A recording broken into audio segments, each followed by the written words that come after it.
Hello everyone, welcome back to my channel. मैं आ चुकी हूँ आज एक इन्फॉर्मेशनल वीडियो के साथ और आज का टॉपिक रहेगा नर्सिंग। आज जो हम सिर्फ नर्सिंग के बारे में डिस्कस करेंगे। आई नो नर्सिंग ऑस्ट्रेलिया में बहुत ट्रेंड में चल रहा है और मैं खुद नर्सिंग कर रही हूँ, तो मुझे जितना भी इसके बारे में नॉलेज है मैं आप सबके साथ डिस्कस करूँगी। So let's get started. तो वीडियो स्टार्ट करने से पहले मैं आप सभी के लिए लेके आई हूँ एक well known well trusted website जिसका नाम है एम्बर। एम्बर जो है स्टूडेंट्स को एकोमोडेशन प्रोवाइड करवाता है, not only in Australia but other countries like Canada और UK. It provides accommodation in many regions. अगर आप अभी ऑस्ट्रेलिया में मूव होने वाले हो या फिर ऑस्ट्रेलिया के अंदर ही रीलोकेट कर रहे हो, मूव कर रहे हो, तो आपको रहने के लिए जगह तो चाहिए ही। एम्बर जो है बहुत अफोर्डेबल प्राइस में मैनी टाइप्स ऑफ ऑप्शंस आपको प्रोवाइड करता है, रूम्स के, फ्लैट्स के, अपार्टमेंट्स के। आप अगर एकोमोडेशन फाइंड कर रहे हो तो ज़रूर इसको चेक करना, बहुत अफोर्डेबल प्राइस में आपको ऑप्शंस मिलते हैं। डिस्क्रिप्शन बॉक्स में आपको लिंक मिल जाएगा और अगर आप मेरा रेफरल लिंक यूज़ करते हो तो आपको 30 ऑस्ट्रेलियन डॉलर से लेकर 50 ऑस्ट्रेलियन डॉलर का डिस्काउंट मिल सकता है। सेविंग्स किसको पसंद नहीं है, तो प्लीज़ एक बार ज़रूर चेक करना। तो वीडियो पे वापस आते हुए हम जो है नर्सिंग की बात कर रहे थे। नर्सिंग के कोर्स में एडमिशन के लिए जो आपका इंग्लिश प्रोफिशिएंसी टेस्ट है, चाहे वो आइल्स हो या फिर पीटीई हो, आपको जो है ईच 7 बैंड चाहिए होता है। अगर हम स्पेसिफिकली पीटीई की बात करें तो जो आपके 4 मॉड्यूल होते हैं आपको ईच 65 उसमें स्कोर लाना होता है, यानी कि ईच 7 बैंड लाना होता है, तभी आपका नर्सिंग में एडमिशन हो सकता है। और कुछ केसेस क्या होते हैं, अगर आपका बहुत ट्राई करने के बाद भी ईच 7 स्कोर नहीं आ रहा पीटी में, तो कुछ यूनिवर्सिटीज़ जो है एक डिप्लोमा प्रोग्राम भी ऑफर करती है स्टूडेंट्स को, जिसमें क्या होता है कि आपका जो है 1 से 1.5 साल का डिप्लोमा होता है। आपको उस टाइम फ्रेम के अंदर अंदर ही रिक्वायर्ड स्कोर लाना होता है, ईच 7 स्कोर लाना होता है। और अगर आपका वो स्कोर आ जाता है तो जो आप डिप्लोमा करते हो वो आपके नर्सिंग के साथ ही काउंट हो जाता है। तो ये उन स्टूडेंट्स के लिए अच्छा होता है जो स्कोर नहीं ला पा रहे हैं, उनको और टाइम चाहिए और प्रैक्टिस चाहिए पीटी के लिए, तो वो डिप्लोमा में पहले एडमिशन ले सकते हैं और उनका जो डिप्लोमा का टाइम है वो काउंट हो जाता है नर्सिंग के कोर्स के साथ ही। तो ये तो उनका हो गया जो जिनका स्कोर नहीं आ रहा। जिनका स्कोर आ जाता है उनको और क्या रिक्वायरमेंट होती है, 12th में उनके 65% मिनिमम होने चाहिए। हर यूनिवर्सिटी की अलग अलग रिक्वायरमेंट होती है बट नॉर्मली 65 to 70% आपके होने चाहिए। कुछ ज़्यादा बड़ी रिक्वायरमेंट नहीं है, नॉर्मली हर स्टूडेंट कितने आ ही जाते हैं। इसके अलावा कुछ ऐसी रिक्वायरमेंट नहीं होती नर्सिंग में। हाँ, ऑफ कोर्स आपका मेडिकल स्ट्रीम होना चाहिए, बट मैंने कई स्टूडेंट्स को जो मेडिकल फील्ड के नहीं है, जिनके पास मेडिकल नहीं थी 11th-12th में, उनको भी नर्सिंग लेते हुए देखा है। अगर आप भी उनमें से एक हो, आपके पास कॉमर्स, नॉन मेडिकल और कोई स्ट्रीम है, स्टिल आप नर्सिंग करना चाहते हो, तो आप एक गुड एजेंट को कांटेक्ट करो। हाँ, होते हैं बहुत से केसेस, कई यूनिवर्सिटीज़ ऑफर करती हैं, अगर आप मेडिकल फील्ड से नहीं हो स्टिल आप नर्सिंग कर सकते हो। तो अगर हम नर्सिंग के कोर्स का पूरा स्ट्रक्चर देखें तो वो क्या होता है, नर्सिंग का जो बैचलर्स इन नर्सिंग का कोर्स होता है वो होता है 3 साल का। नॉर्मली 3 साल के कोर्स में आपके 6 सेमेस्टर्स होते हैं, 1 साल में 2 सेमेस्टर होते हैं, तो 3 इयर्स में 6 सेमेस्टर हुए।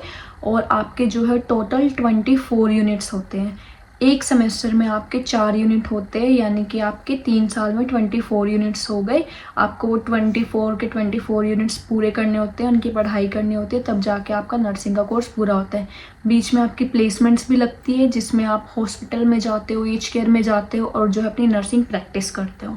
तो ये तो हो गया नॉर्मल बैचलर्स इन नर्सिंग का कोर्स, बट इसके अलावा एक और होता है पाथवे नर्सिंग का, जो होता है फास्ट ट्रैक। फास्ट ट्रैक जो होता है वो सिर्फ 2 इयर्स प्रोग्राम होता है। मैंने स्टार्टिंग में 2 इयर्स प्रोग्राम ही लिया था फास्ट ट्रैक का, बट अब मैंने वो चेंज कर लिया है 3 इयर्स प्रोग्राम में। उसका भी मैं आपको रीज़न बताऊंगी और फास्ट ट्रैक में क्या डिफरेंस है वो भी बताऊंगी। तो नर्सिंग का जो नॉर्मल कोर्स होता है वो 3 इयर्स का होता है और फास्ट ट्रैक जो होता है वो 2 इयर्स का होता है। तो जो 24 यूनिट्स होते हैं, आप नॉर्मल कोर्स में तो 3 साल में कंप्लीट करते हो, बट फास्ट ट्रैक में आपको वो 2 साल में कंप्लीट करने होते हैं। यानी कि आपको जो है 1 साल में 12 यूनिट्स पूरे करने होते हैं, यानी कि आपके 1 साल में 3 सेमेस्टर होते हैं, जिसमें से एक सेमेस्टर में आपके 4 यूनिट हो गए, तो आपके 3 सेमेस्टर में 12 यूनिट हो गए, तो आपको 2 साल में जो कि 24 यूनिट्स पूरे हो जाते हैं। लेकिन इसमें क्या होता है कि आपको बीच में ब्रेक नहीं मिलता, ब्रेक मिलता है बट 1-2 वीक्स का मिलता है और वो बहुत हैक्टिक हो जाता है। मैंने भी वही किया था, मैंने सोचा था 2 इयर्स में पूरी हो जाएगी नर्सिंग, जल्दी जल्दी हो जाएगा मैनेज, बट मुझसे नहीं हुआ। करते हैं करने वाले, बट मेरे से मैनेज नहीं हुआ। फीस भी ज़्यादा होती है उसकी और बहुत ज़्यादा प्रेशर हो जाता है, साथ में आपकी प्लेसमेंट्स भी आती है, आप फीस जो है मैनेज नहीं कर पाते और स्टडी लोड बहुत ज़्यादा हो जाता है, तो फास्ट ट्रैक जो है थोड़ा हार्ड हो जाता है। तो जो 3 इयर्स का प्रोग्राम होता है, टोटल आपको 24 सब्जेक्ट्स ही स्टडी करने होते हैं, बट 3 साल के अंदर आप करते हो, जबकि फास्ट ट्रैक में आप वही सेम 24 सब्जेक्ट्स 2 साल में कंप्लीट करते हो। तो अगर हम 3 साल वाले कोर्स की बात करें तो 1 साल में आपके 2 सेमेस्टर हो गए, जिसमें से 1 सेमेस्टर में आप 4 सब्जेक्ट स्टडी कर रहे हो। अगर आप फॉर एग्ज़ाम्पल मार्च इनटेक में आ रहे हो, आपकी क्लासेस मार्च में स्टार्ट है, तो मार्च, अप्रैल, मई, जून 4 महीने जो है आपकी स्टडी होगी। उसके बाद 1 से 2 महीने आपका ब्रेक होगा। ब्रेक में जो है आप फुल टाइम काम कर सकते हो, फुल टाइम जॉब कर सकते हो और अपनी जो है अगले सेमेस्टर की फ़ीस भी आराम से जोड़ सकते हो। और उसके बाद फिर से 3-4 महीने आपका सेकंड सेमेस्टर चलेगा और फिर से आपका ब्रेक होगा। तो ऐसे करके आपके 3 साल पूरे हो जाएंगे, जबकि फास्ट ट्रैक में ऐसा नहीं होता। फास्ट ट्रैक में आपके 1 साल में 3 सेमेस्टर होते हैं। 3 साल वाले में 2 सेमेस्टर होते हैं 1 साल में, और फास्ट ट्रैक वाले में 3 सेमेस्टर होते हैं 1 साल में, यानी कि 3 ट्राइमेस्टर्स हो गए। और आपको 1 सेमेस्टर में वही 4 सब्जेक्ट स्टडी करने हैं। तो 4 अगर आपके 3 सेमेस्टर हो गए तो इस हिसाब से आपका ब्रेक भी बहुत कम होगा। 1 सेमेस्टर पूरा होने के बाद आपको मुश्किल से 1 या 2 हफ्ते का ब्रेक होता है और फिर सेकंड सेमेस्टर स्टार्ट हो जाता है, जो कि काफ़ी हेक्टिक हो जाता है। आपको फीस जोड़ने का तो टाइम मिलेगा ही नहीं और साथ में स्टडी लोड भी ज़्यादा हो जाता है। तो अगर हम स्टडी की बात करें तो स्टडी लोड भी थोड़ा ज़्यादा होता है नर्सिंग स्टूडेंट्स पे। ऐसा नहीं होता कि आप क्लासेस नहीं लगा रहे, इतना फोकस नहीं कर रहे स्टडी पे तो वो आपको पास कर देंगे, नहीं।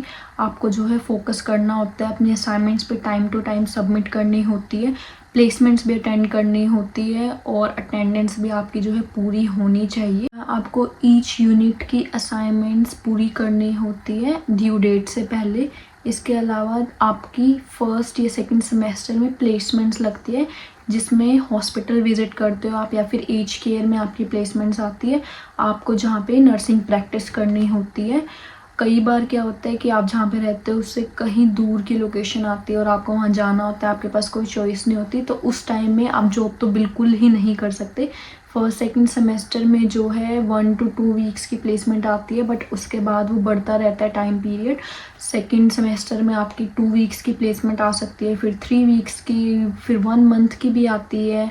तो प्लेसमेंट का जो टाइम पीरियड है वो भी इंक्रीज़ होता रहता है। तो इस टाइम में आप जॉब तो बिल्कुल ही नहीं कर सकते। अगर आपकी प्लेसमेंट कहीं दूर आई है और वहाँ पे आपको फिर रहने का भी देखना होता है कि आप कहाँ रहोगे, और जॉब तो पॉसिबल है ही नहीं। आप बहुत लकी हो अगर आपको नियर बाय लोकेशन पे, नियर बाय किसी हॉस्पिटल में आपकी प्लेसमेंट आ जाती है। तो इतना इजी नहीं है नर्सिंग में, तो ये माइंड में रखना कि ऐसे ही नहीं होगी। अगर आप नर्सिंग कर रहे हो तो आपको फोकस करना पड़ेगा स्टडी पे थोड़ा, सिर्फ जॉब करते रहो तो नर्सिंग नहीं होगी।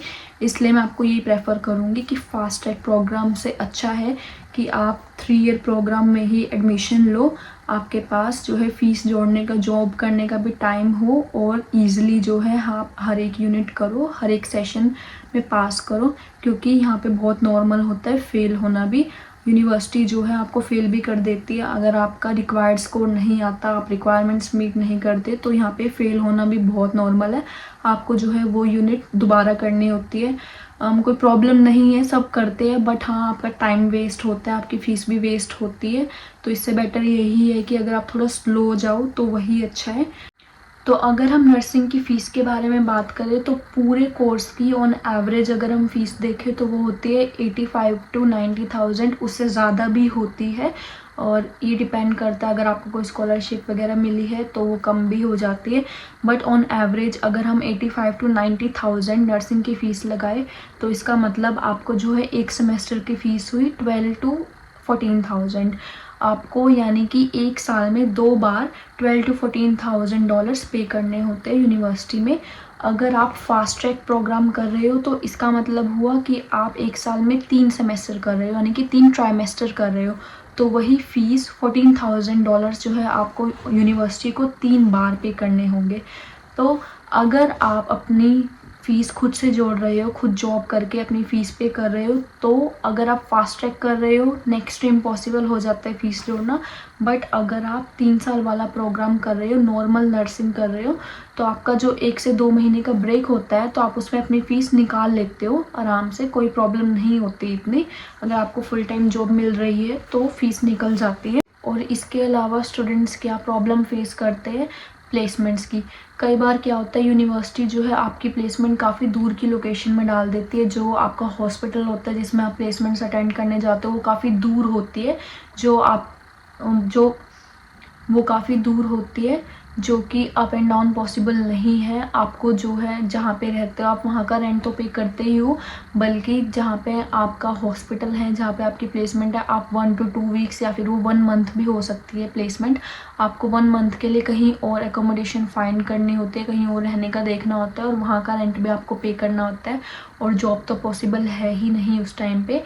तो चाहे वो फास्ट ट्रैक प्रोग्राम हो या फिर 3 ईयर प्रोग्राम हो, प्लेसमेंट के टाइम पे आपकी कुछ अर्निंग तो होती ही नहीं है, बल्कि आपकी अगर लोकेशन कहीं दूर की आई तो आप जो है अपना नॉर्मल रेंट तो पे करते ही हो, बल्कि आपने जहाँ पे दूसरी एकोमोडेशन फाइंड की अपने हॉस्पिटल के पास जहाँ पे आपकी प्लेसमेंट, आपको वहाँ का रेंट भी देना होता है, तो थोड़े एक्सपेंसेस भी बढ़ जाते हैं। बट 3 ईयर प्रोग्राम में क्या होगा कि जो आपका ब्रेक टाइम होएगा आप उसमें फ़ीस जोड़ भी लोगे, बट फास्ट ट्रैक में ही पॉसिबल नहीं है। तो ये बात माइंड में रखना अगर आप फास्ट ट्रैक लेने की सोच रहे हो। मैं ऑलरेडी ले चुकी हूँ, मैंने फास्ट ट्रैक से 3 ईयर प्रोग्राम में चेंज किया है, क्योंकि मुझे पता था काफ़ी हैक्टिक हो जाता है, इसलिए थोड़ा सोच के करना अगर आप फास्ट ट्रैक कर रहे हो। अगर आपकी फ़ीस की प्रॉब्लम नहीं है, फ़ीस आप जो है अपने घर से मंगवा रहे हो, तो कोई प्रॉब्लम नहीं है, आप कर सकते हो 2 ईयर प्रोग्राम। आपको जो है फिर सिर्फ स्टडी पे फोकस करना है। बट अगर आप अपनी फ़ीस भी खुद जोड़ रहे हो और फिर स्टडी लोड भी आ जाता है तो फास्ट ट्रैक काफ़ी हार्ड हो जाता है, तो ये बात माइंड में ज़रूर रखना। एक और चीज़ मैं आपको बोलूँगी कि ट्राई करो कि आपकी जो यूनिवर्सिटी है वो आपके घर के पास ही हो। ये गलती मैंने की थी कि मैं जहाँ पे रहती हूँ मेरी यूनिवर्सिटी वहाँ से काफ़ी दूर थी, 4 to 5 आवर्स मैं ट्रैवल करती थी। तो मैं ट्राई करती थी कि मैं यूनिवर्सिटी ना जाऊँ, बट अटेंडेंस जो है कंपल्सरी होती है, मेरा आधे से ज़्यादा टाइम ट्रैवलिंग में ही वेस्ट होता था। मैं इसमें ऐड करना चाहूँगी, अगर कोई स्टूडेंट मेरी वीडियो देख रहा है जो ऑलरेडी नर्सिंग कर रहा है बट वो अपनी यूनिवर्सिटी चेंज करना चाहता है, तो उसका क्या सिनेरियो होता है। पहले तो आप जिस यूनिवर्सिटी में एडमिशन लेना चाहते हो उससे ऑफ़र लेटर ले लो। वो आपसे कई बार रीज़न भी पूछ लेते हैं कि आप अपनी यूनिवर्सिटी क्यों चेंज कर रहे हो, आप जो है वैलिड रीज़न उनको प्रोवाइड कर दो। बट कुछ यूनिवर्सिटी रीज़न भी नहीं पूछती, अगर उनको एडमिशन्स चाहिए होते हैं तो वो बिना रीज़न के आपको ऑफ़र लेटर प्रोवाइड कर देती है। फिर उसके बाद जो यूनिट्स जो स्टडी आप ऑलरेडी अपनी पुरानी यूनिवर्सिटी में कर चुके हो, आप उसका ट्रांसक्रिप्ट उनको प्रोवाइड कर दो और आपको जो यूनिट्स आप ऑलरेडी कर चुके हो उनका क्रेडिट पॉइंट मिल जाएगा। आपको वो यूनिट जो है दोबारा नहीं करने पड़ेंगे। बट इट्स स्ट्रेंज, बट कुछ यूनिवर्सिटी के अपने डिफरेंट यूनिट्स होते हैं, वो उन यूनिट्स को काउंट नहीं करते। बहुत कम केसेस में ऐसा होता है, बट 1-2 यूनिट जो है वो काउंट नहीं करते जो आप ऑलरेडी कर चुके हो। But most of the units वो काउंट कर देते हैं, वो आपको क्रेडिट मिल जाता है और आप जो है बाकी यूनिट्स जो आपके बचे हुए हैं आप वो कर लेते हो डायरेक्ट। नर्सेस का पे रेट तो काफ़ी अच्छा होता ही है। मेरी किसी नर्स से बात हुई थी, उसकी जॉब रीजनल एरिया में ही है, तो नॉर्मल आवर्स में मॉर्निंग आफ्टरनून शिफ्ट जो होती है उसको $80 पर आवर मिलते हैं। ये नॉर्मल डेज़ में होता है, वीकेंड्स में ये पे रेट और भी ज़्यादा बढ़ जाता है, नाइट शिफ्ट में भी ज़्यादा होता है और पब्लिक हॉलीडेज़ में तो डबल हो जाता है। तो पे रेट तो बहुत अच्छा होता है नर्सिंग का। इसके अलावा आपके पास काफ़ी ऑप्शंस भी होते हैं, आप हॉस्पिटल में जॉब कर सकते हो, एज केयर में जॉब कर सकते हो, तो बहुत अच्छा स्कोप है नर्सिंग का। आई थिंक मैंने बेसिक आइडिया तो दे ही दिया नर्सिंग का, बट स्टिल अगर आपका कोई भी डाउट हो तो आप कमेंट सेक्शन में मेरे से पूछ सकते हो। See you next time, till then bye and take care.